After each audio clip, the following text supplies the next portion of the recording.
Carter, hey, congratulations on your film, The Passenger. Thank you so much. Thank you. So, what initially drew you to this project that you wanted to direct The Passenger? I think that what drew me originally was reading the script and sort of really falling in love with this weird, messed up relationship between Benson and Randy. Like there was something about the unlikely friendship that develops between them as they drive around and spend the day together. And that, I just found so fascinating after something so horrific happens in the beginning of the film, to watch this friendship kind of blossom under those circumstances was incredibly like messed up, but also kind of touching in a way that I found really interesting, and not something that you normally see in films. So, how did you want to approach for something like this? Where does this start for you as a director? Was it the cast, or was it the process? I mean, Well, I mean, it always starts with the script, and it always starts with the words and the story on the page, and sort of the ride that the writer is taking you on. And we were working from a script that Jack Stanley wrote, and and it was just a really well told story. It was from the first read, something that like those relationships were really well honed. I mean, of course, from then the casting becomes the the most important. The casting is sort of giving life to those characters, in a way that feels genuine and authentic and kind of like I don't want to, there's a lot of like talky conversations that happen in the film, and so I wanted to make sure that it felt very easy, like it felt like that these conversations oftentimes were happening, and we as an audience were sort of fly on the wall, like they don't feel like scenes that are constructed for audience members. It's there really is sort of a banality to the some of the stuff that they talk about, which I found really interesting.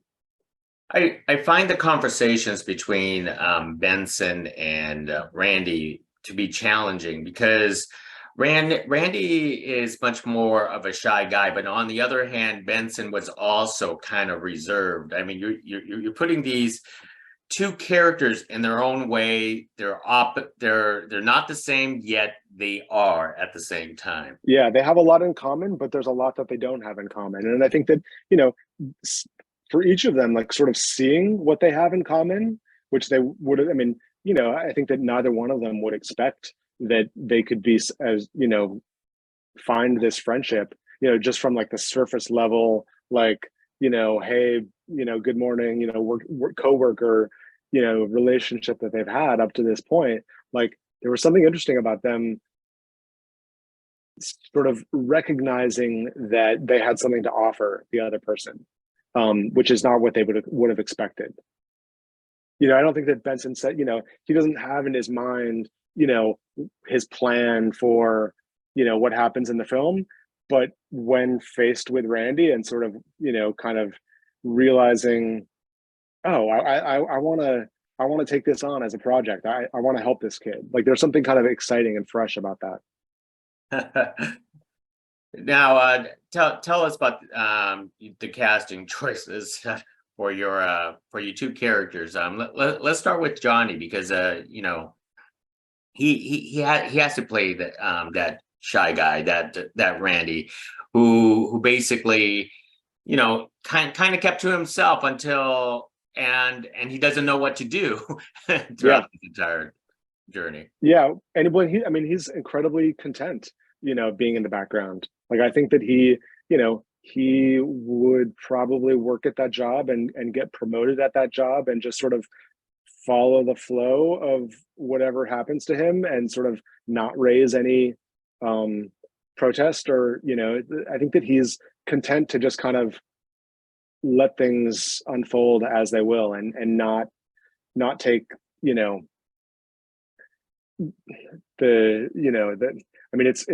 it's built into the title also, the passenger and the driver, and it's maybe sounds a little cheesy, but like, he actually like is content to be a passenger, like for most of his life. And I think that that was, why the arc of what happens to him in the story was so much fun to explore, because he is by the end, a changed guy. And even if if what he is able to do is small, it's still for him is monumental. Now, of course, Kyle makes a perfect Benson. I love Kyle in his previous films. He is certainly an indie darling. Yes. Yeah. And I had obviously seen him and stuff. And when we started talking about him, I saw also Dinner in America, which is just like an absolutely incredible film. And he's such a like powerhouse in that movie. And it was there was no doubt about him being able to kill the role of Benson, from the very beginning. And I was just so happy that both of them responded as they did, and we're so excited about taking part in the project. So, as a director, how do you develop the chemistry between these two actors who practically have to carry the movie? Yeah, I mean, you try, I mean, but it all happened, at least in the beginning of the process, like it happens over Zoom. You spend time first reading with people or watching tapes, and then talking on the phone or talking on Zoom, and try to get a sense of who they are, and then kind of match them in a way that you think is going to work well. Like it's all kind of gut and not very scientific. And luckily, from day one, they were just, they kind of hit the ground running and kind of fell in love with each other in terms of like, the relationship that they had to explore, the two characters. Like there was a real, sort of passion about, okay, let's really dive into this, and let's, because it's for a large part of the film, it's just the two of them on the screen. So, we had a lot of time to play with the nuances of that relationship as it kind of develops. I have to admit, when I watched The Passenger, I didn't look at the synopsis or any trailer to catch what this film is all about. And your opening, I want to say your opening scene was wow. That really hook a person in to actually watch this film. Could you tell about the development on that opening, shots, Yeah. opening scenes, and did you pull some punches to tone down any violence if you need to? No, you know what? That opening actually wasn't in the original script. Oh, And it was something that like in the original script, there are certain horrific things that happen spaced throughout. I felt like that first scene, like I wanted to see that. I wanted to film that, and I wanted that to open the film in a way, so you sort of know what movie you're watching. Like it sort of sets you up to kind of be primed for horrific things to happen at any turn. And it also ties really nicely to Randy and his baggage and his trauma. And knowing that, I think it was, knowing this is a Blumhouse film, like it's always kind of great to hook the audience in those first moments, with something that kind of teases what's to come. So it kind of worked well, I think, hopefully adding that sort of introduction. now you mentioned there was a Blumhouse film. Was this in production before Blumhouse acquired it to it, or was it developed with the assistance of Blumhouse during the process? No, we brought it to them as a finished script. I mean, we did a little bit of development and sort of refining and polishing to get it as we brought it towards production. But it was a script that I had found and brought to Blumhouse, knowing that they have a sort of production model for making these streaming films, that are the parameters are kind of set, and this script worked really well, within that set of sort of both creative and logistical parameters. So Of we developed it, once we, had our, started our production and sort of the reality of like, okay, casting and locations and like, okay, maybe we can fold this, all the normal sort of rewrite stuff to bring a script into production is what we ended up doing. Speaking of locations, could you talk about the small town that you based all of this out? And was it easy to film in the, I want to say, these remote locations, but it's probably not that remote. I mean, we shot in New Orleans, so Ah, I mean, it's not that remote, but like the sort of the lonely country roads and the abandoned, all the places that we were looking for were very much like at the edges, the outer edges of, what is considered New Orleans. I mean, in neighboring towns, and so we were always sort of pushing the boundaries in terms of like how far out of New Orleans we could go to shoot.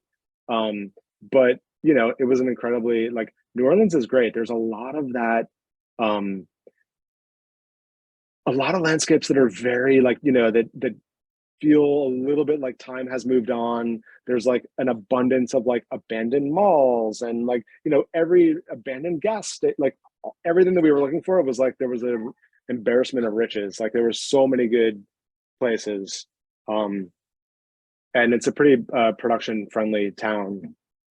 so there was that abandoned indoor mall that you managed to found that. I mean, I want to say the locations that you picked out, it was giving this eerie feeling throughout the entire movie, as if like the whole countryside was a graveyard.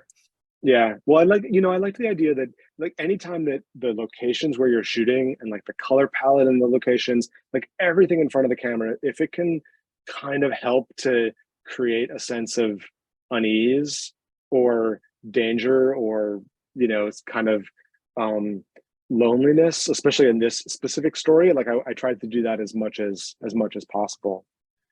Most excellent. Well, let me start wrapping things up with you. I know the strikes are actually going on from both the writers and the actors, but are you already lining up projects for yourself as a director? Um, hopefully once these strikes are done, can you talk about those?